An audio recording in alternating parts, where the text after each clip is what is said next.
Hi guys, welcome back to my channel. First of all, Happy Lunar New Year. As I mentioned in my channel before, today marks the first day of the Rabbit New Year. So in today's video, I'm going to introduce the folklore and tradition and the most authentic way to celebrate the Lunar New Year. So when we talk about the Lunar New Year, we say in Chinese, 过年. So the first part of my video is going to briefly describe the ancient folklore of Nian. Once upon a time, there is a monster called Nian. Nian usually lives in the deep sea, and his appearance is in the combo of the lion and the unicorn. Winter times, right before the end of the year, Nian will come out and hunt the Asian people. Over the years, people learn how to fight back. They figure that Nian is very afraid of the red stuff and the fireworks.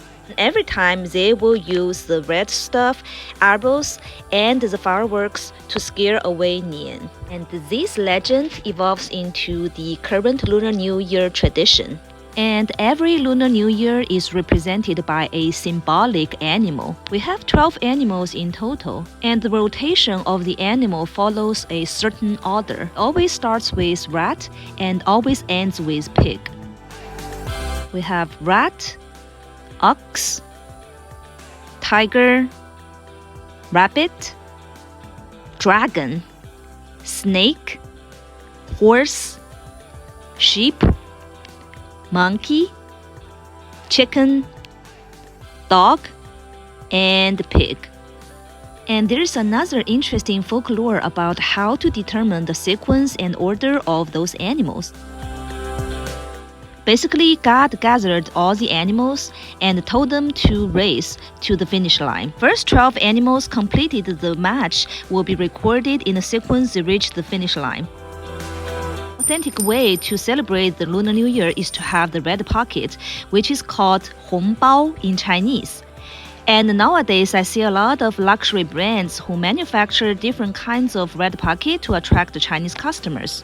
It's actually a very smart way to attract the Chinese customers because as Westerners celebrate for Christmas, Chinese folks will open up their pocket and pay for those red pocket for the Lunar New Year. When you say Happy New Year to the parents and grandparents, they will give you this red pocket with hundreds or thousands of Chinese yuan in it. Here in US, the red pocket here is more symbolic than physical. For example, the red pocket my daughter got during the Chinese New Year event is actually a coined chocolate. But point is, she really loves those kinds of chocolate, so to her, this is priceless. From the dressing code perspective, you have to wear anything red and gold. My dress up here is actually classic, with the red sweater and the gold jewelry. Another celebration tradition is the fireworks. And when I was little, I used to play with a lot of fireworks at each of the Lunar New Year. I think nowadays, the fireworks is only restricted to the less populated rural area, because of the population issue and the increased risk of the disastrous fire in the urban area. In terms of food, there are 4 typical dishes that has to be on the table, which is chicken, duck, fish, and pork. I know the reason why fish is actually very important for Chinese New Year is because of 谐音, which is the same pronunciation but different Chinese character meaning. And fish in Chinese is 鱼. We say 年年有余. We want the sufficiency in terms of the resources and money every year. Now that we're in US and separated from the bigger family, the way we celebrate it is kind of restricted and in a modified and innovative fashion. There is a community event held in the library for the Lunar New Year, and we took the whole family there to celebrate it, and more importantly, to show the kid what will be the fun way and the traditional way to celebrate New Year. There is 剪纸, or the paper cutting, is the animal rabbit, and the blessing 符. And here's folks writing down the letters and blessings on the red paper to make it as 春联. And he is using the legendary pen which is called Maobi. It's actually very hard to use, and I learned it when I was little, but hard to master Can it. you cut the rabbit for that? Here, my daughter is actually cutting down the representative animal for her birth year. Wow, Esther! In Chinese, we call it 属相.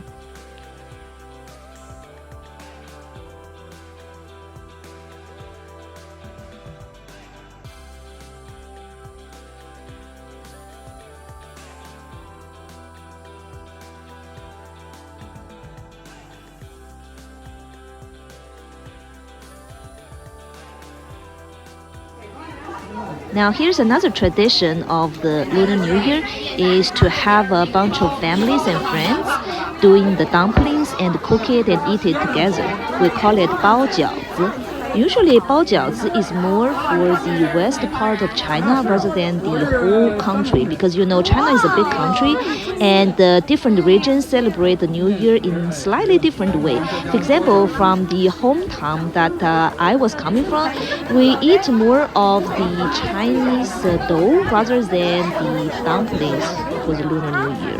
The Chinese dough is called 汤圆 in Chinese, and I can share more of the story in my next video.